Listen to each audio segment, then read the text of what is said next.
In this video, I want to talk about reprogramming your brain using a technique called CBT.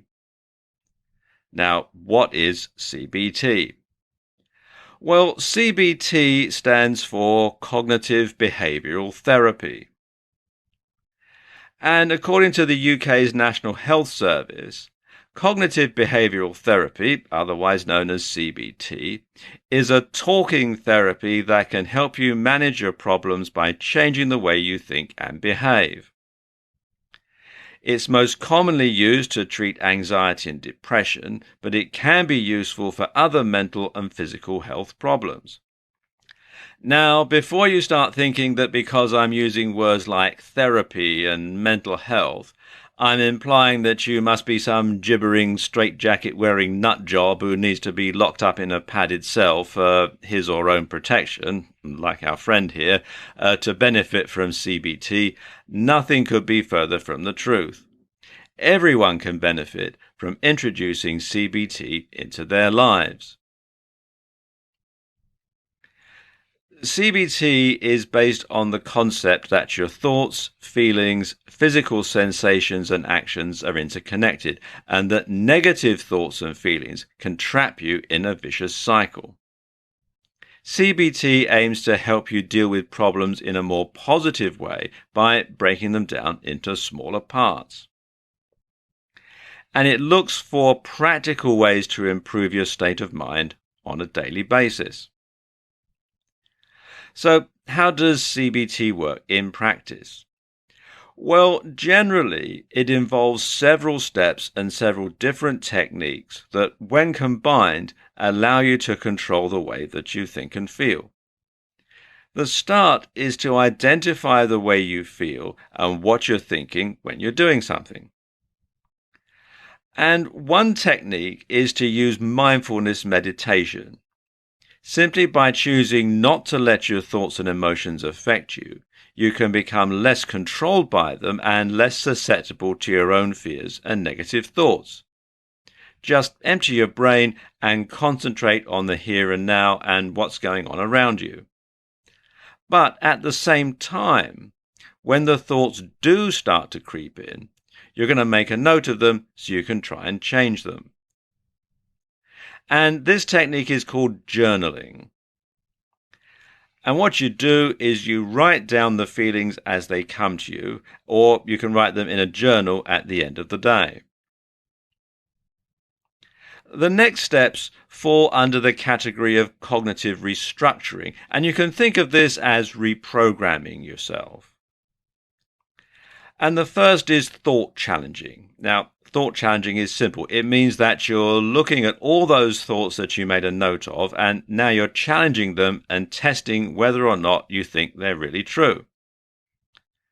So, if you're afraid of public speaking, it may be that you think things like, I'm going to stutter and everyone will laugh at me. In thought challenging, we're going to deconstruct that belief and see if it really is likely or if it's anything to really be afraid of.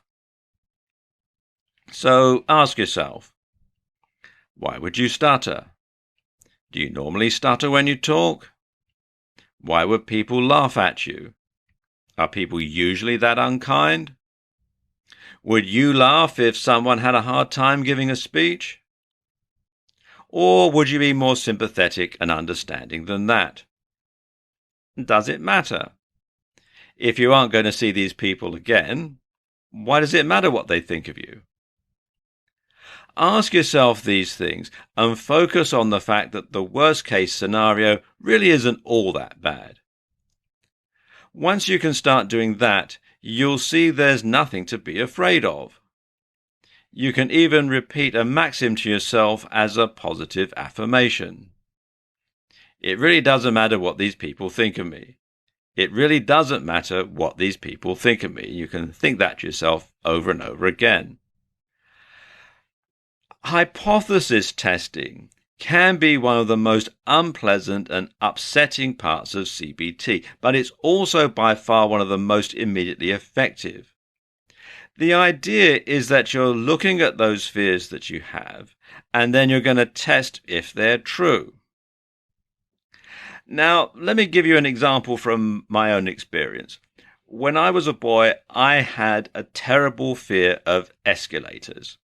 I used to have this terrible feeling that when I got to the end, where it disappears underneath and rolls round, that it was going to chop my feet off.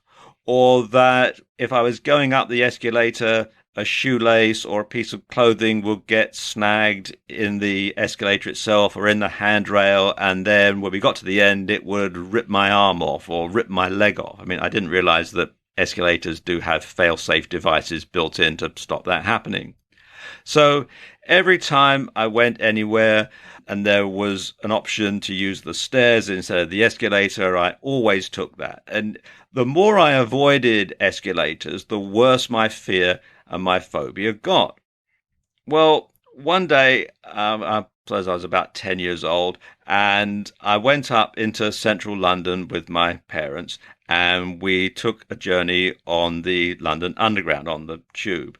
And we went on the Bakerloo line. And for those who are familiar with the London Underground, you'll know that this is actually one of the deeper lines on the system. And getting on the train was fine because at the station that we got on at, there was a lift, an elevator. But when we got to our destination station, the only way out was up the escalators. And it was really crowded, I remember, and we were sort of pushed on by the crowd. And when we got to the bottom of the escalator, and I didn't want to go up, and there was no other way of getting up, though, and somebody, probably my mother, I suspect, gave me a hefty shove in the back and pushed me onto the escalator. And it was a really long escalator, like the one in this picture. And I was absolutely petrified all the way up. And then we got to the end, and I had to get off, and guess what? Nothing happened. I was perfectly all right. It didn't chop my feet off or rip my arm off or any of the other phobias that I had. It was absolutely okay. And then, of course, when we were going home, I had to go down the escalator to get back on the train, so I had to repeat the whole process all over again. And we got to the bottom, and everything was fine. I still had both legs attached and nothing had fallen off, and I hadn't been badly injured, and my fear and phobia was proved to be absolutely groundless. Now, although I didn't realize it at the time, what I was doing was hypothesis testing. My parents and everybody else using the escalator knew that nothing bad was going to happen. And deep down inside, I probably knew that too. All I needed was to have the hypothesis put to the test. And it worked, and my fear of escalators vanished. And when I grew up, I worked in central London for many years, and I used to go up 2 flights of escalators at Tottenham Court Road Tube Station every day, and I had absolutely no trouble at all. Now, obviously, you have to use some caution here. You don't want to test your fear of heights hypothesis by jumping off a bridge because you'll probably die. But going up to the observation deck of a skyscraper isn't going to do you any harm. In this video, I want to talk you through designing your ideal lifestyle. And this is something that so many people get the wrong way round. Now, all this comes down to lifestyle design. Well, what is lifestyle design? Well, basically, lifestyle design means choosing the job that will give you the lifestyle that you want. That means not assuming that your job needs to dictate your lifestyle. For example, if you want to build muscles and become very strong because weightlifting or bodybuilding is the most important thing in your life, you could get a job on a construction site.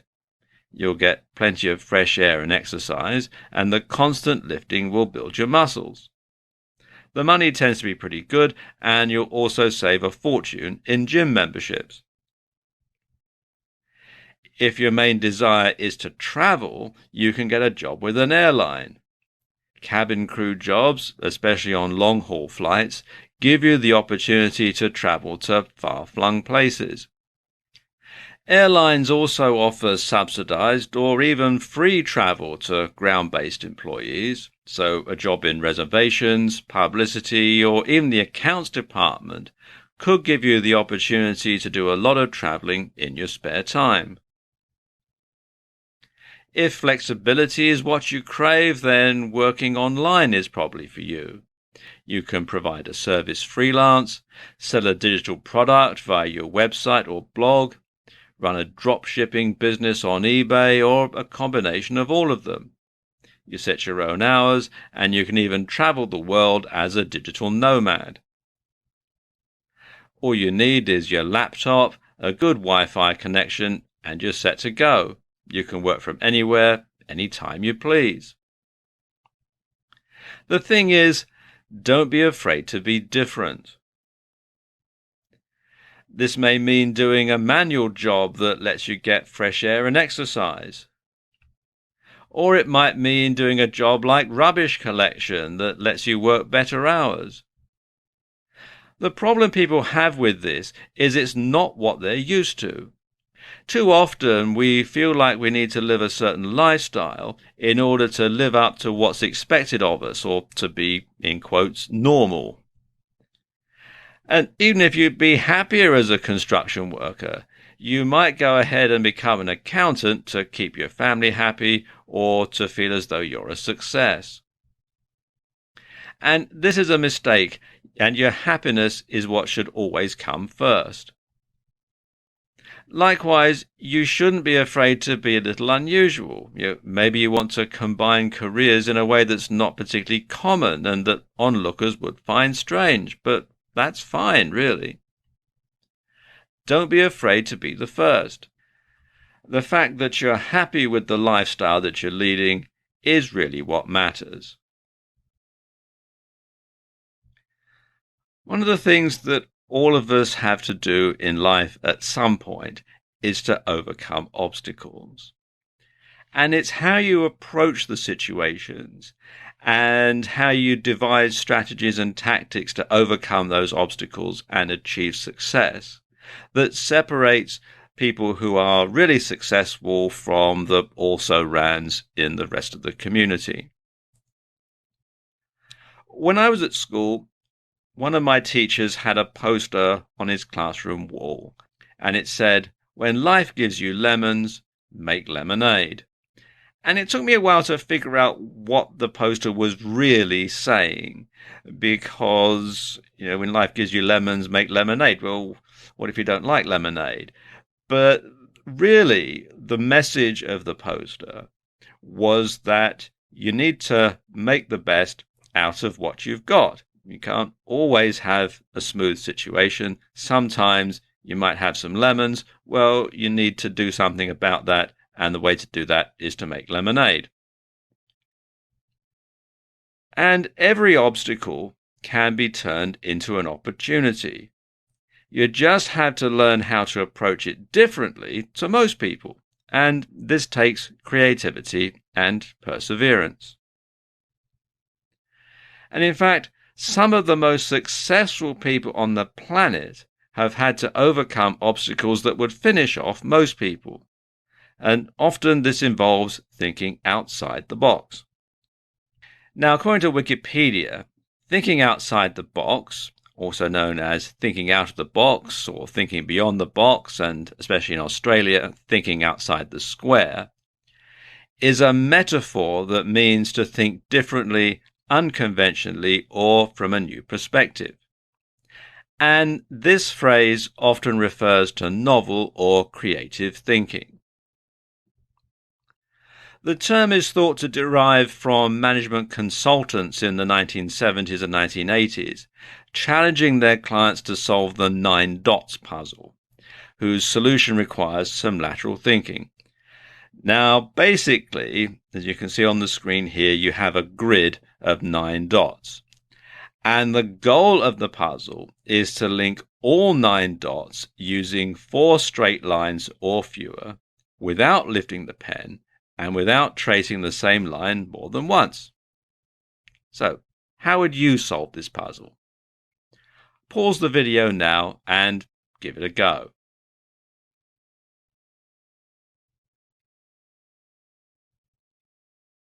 Did you have a try? Well, here's one solution, and you'll notice it involves thinking outside the box. The instructions say you've got to use 4 lines or less. They don't say that you can't go over the edge. Anyway, back to what I was saying earlier about successful people overcoming obstacles.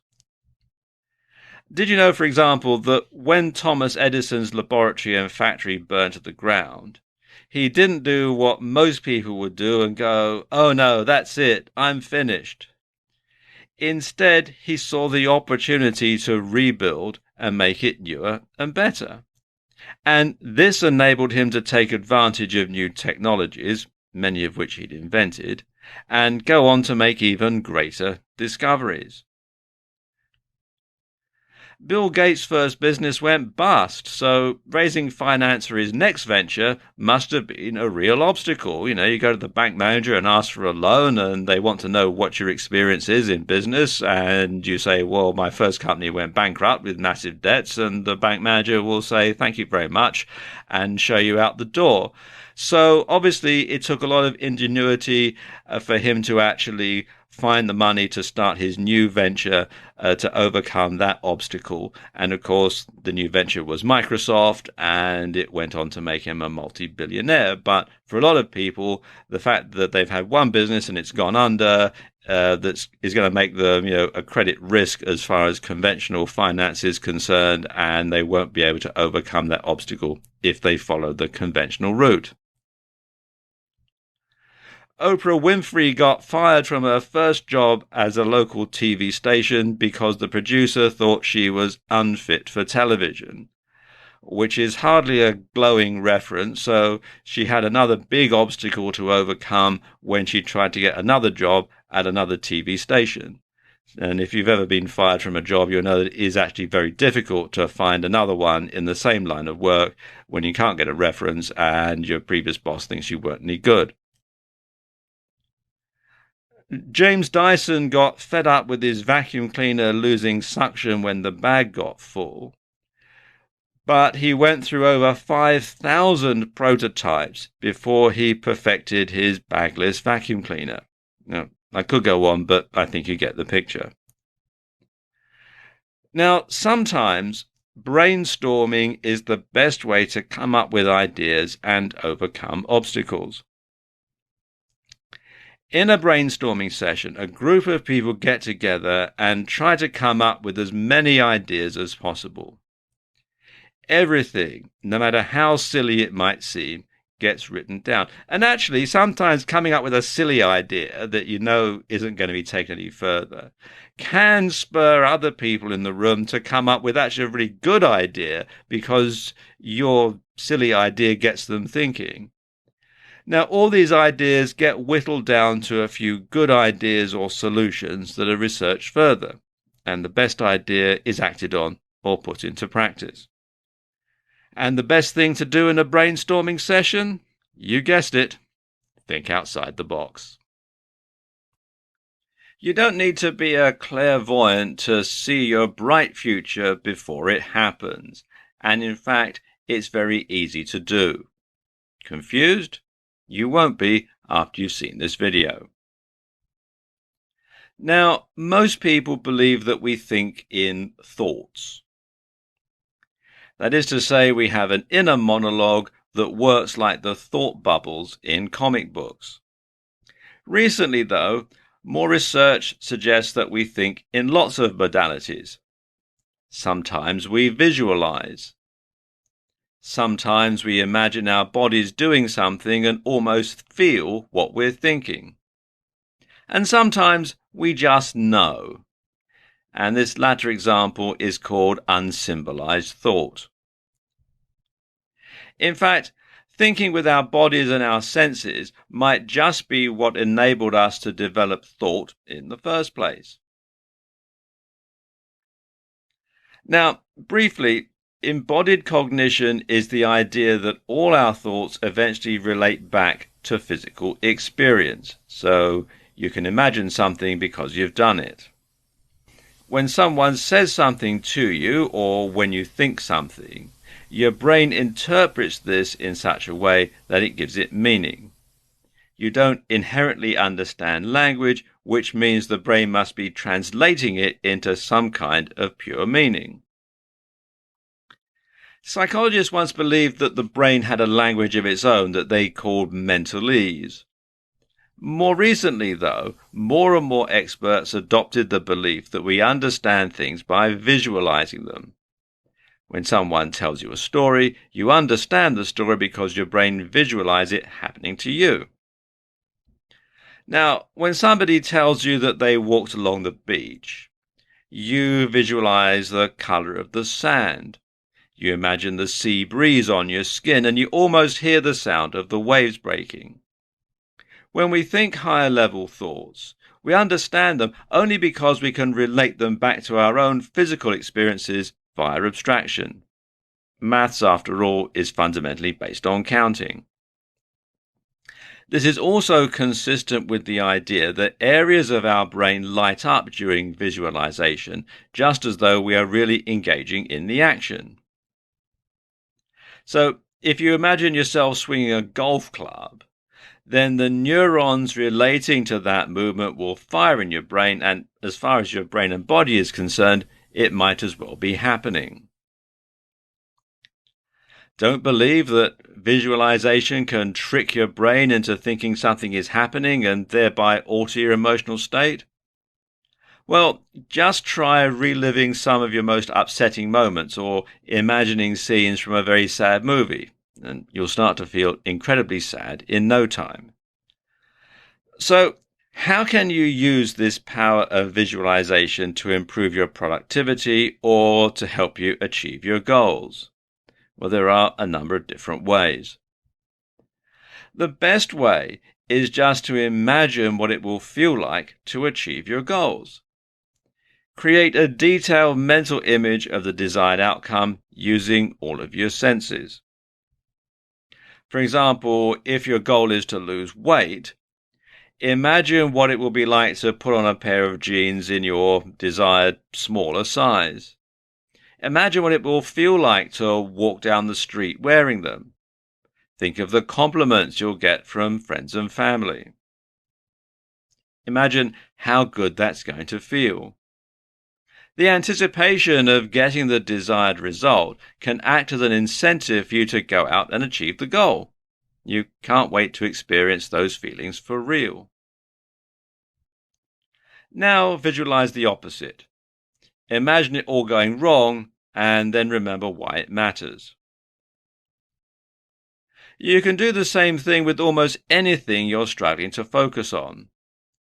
By linking what you're doing back to the emotional hook and the reason that you're doing it, you can much more effectively find the determination and drive that you need to complete it. Keep your goals in mind and you'll be much more motivated every day to get out of bed and start working out, or to work on your personal project, or to practice your musical instrument, or to put in your very best performance at your work. You can use CBT to improve your life. You can use CBT to overcome any phobia or any problem. So, if you're afraid of heights, assess why and then address those fears and reprogram the way that you think about them. If you find you're not great at meeting other people, you can practice in your mind and force yourself to face those fears. And you can take CBT further too and impact on other areas of your life.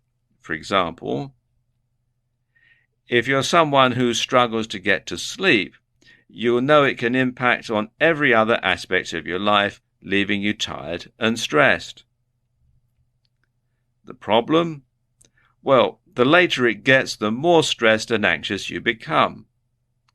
And the solution is to apply a little CBT.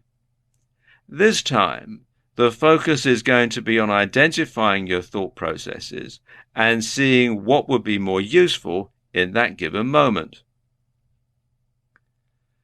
The problem is trying to force yourself to sleep. Now, when you do this, you create stress, and then when you're stressed, of course, you can't sleep. So instead, try reminding yourself that it doesn't matter if you get to sleep. as long as you're resting. Resting is good for you no matter what, so just lie down and enjoy being comfortable. Focus on it and you'll be asleep in minutes. You can also use CBT to deal with stress. Actually, stress is not really one thing. Instead, it's a spectrum of responses that occur in response to dangerous situations. It all harks back to your inner caveman or inner cave woman, and the part of your brain responsible for triggering the fight or flight mechanism. Now, if you were attacked by a woolly mammoth or a saber-toothed tiger, you'd either want to fight it, kill it and eat it, or flee from it before it killed and ate you. And this function still has a use in our modern world. If your house was on fire, you would need to trigger this mechanism to get away fast. Likewise, if a mugger had you cornered, you may have to fight him off and escape. The trouble is, not everything we perceive as dangerous is dangerous. Deep down inside, we know this, so we ignore it. And this conflict with one part of your brain saying, this is dangerous, and the other part of your brain saying, no, it isn't, causes us to be stressed.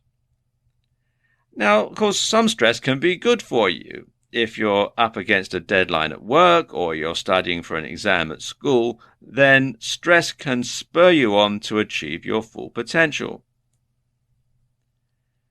So the solution in dealing with stress is to step back from the situation and examine it logically. Are you really in any immediate danger? What's the worst thing that can happen? How realistic is the worst-case scenario? Now, when you do this, chances are that your stress levels will go down because you'll start thinking logically rather than using your gut instinct, your caveman, cavewoman, fight or flight mechanism. And you can also use a mantra to help you reprogram your mind to overcome the stress as well. Now, exactly what you use will depend on the situation, but you should reassure yourself that the situation isn't dangerous and you should keep calm and carry on. In addition to dealing with stress, CBT is incredibly effective for treating anxiety attacks. Now, ironically, one of the biggest dangers with anxiety attacks is that they make us stressed.